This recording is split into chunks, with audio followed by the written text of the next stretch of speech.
Alors bonjour, ici dans cette capsule, on va faire relativement le même questionnement qu'on s'est fait dans la capsule précédente avec la circonférence. On a été, à partir de la circonférence, chercher le rayon et, pas le rayon, pardon, l'arc et l'angle au centre.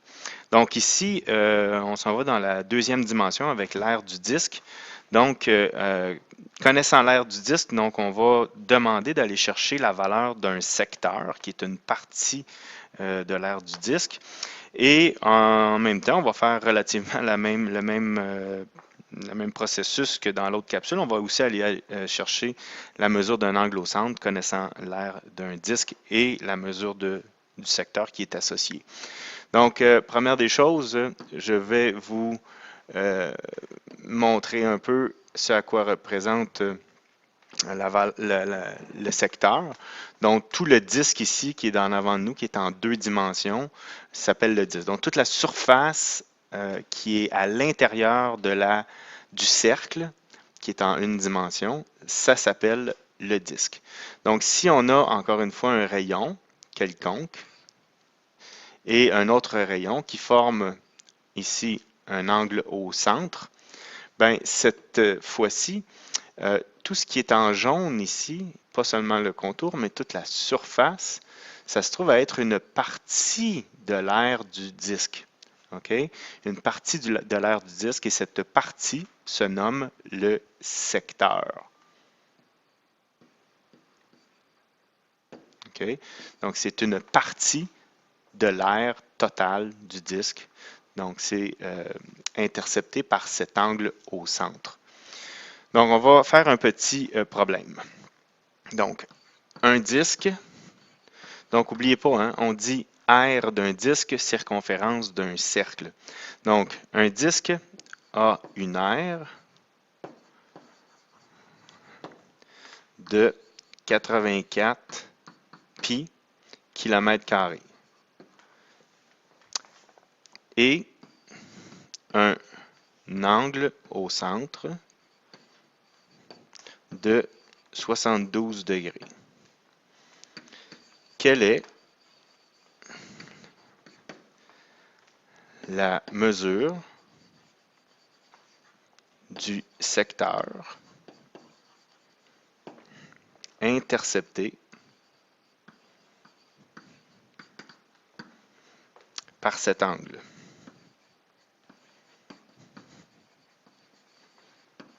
Bon. Alors, ici, encore une fois, ce qu'il faut faire, il faut absolument aller chercher, c'est-à-dire que il faut absolument aller chercher la mesure de ce fameux secteur. Donc, contrairement au problème qu'on avait dans la circonférence, c'est qu'il fallait aller chercher d'abord la circonférence, mais dans ce cas-ci, l'aire est déjà calculée. Donc, il ne nous reste plus qu'une seule étape, soit d'aller chercher la mesure du secteur. OK? Donc, on va établir la proportion qui est R du disque, le petit d c'est pour disque, sur 360 est égal à mesure du secteur sur mesure de l'angle au centre. Donc, on écrit ça comme au même titre qu'on écrit une formule. Donc, en dessous, on va rentrer les valeurs numériques. Donc, 84 pi sur 360 est égal à ce que je recherche, mesure du secteur. Quand je dis mesure, c'est l'aire, hein, divisé par 72, qui est notre angle au centre. Donc ici, 72 est un angle qu'on appelle un angle remarquable, puisqu'il divise en un nombre entier de parties les 360 degrés qui composent le fameux disque. Donc, on va tout simplement, par méthode externe, ici, diviser par 5. Okay? Donc, si ça n'avait pas été le cas, par exemple, si ça avait été 70 degrés, on aurait dû utiliser à ce moment-là le produit des extrêmes est égal au produit des moyens. Alors ici, on va retrouver la mesure du secteur qui est égale à 84 pi sur 5 et ce sont des kilomètres carrés. Donc, voici ma réponse finale exacte à ce problème.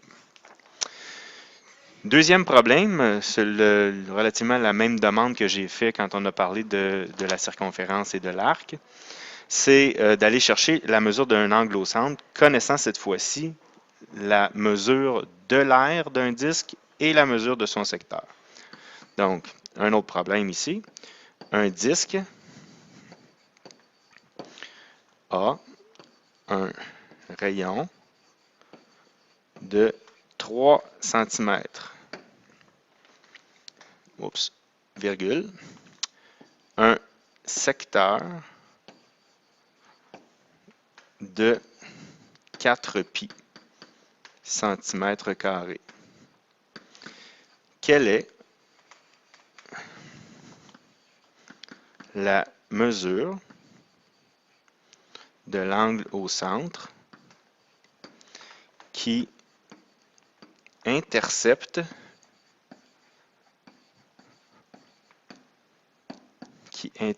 ce secteur?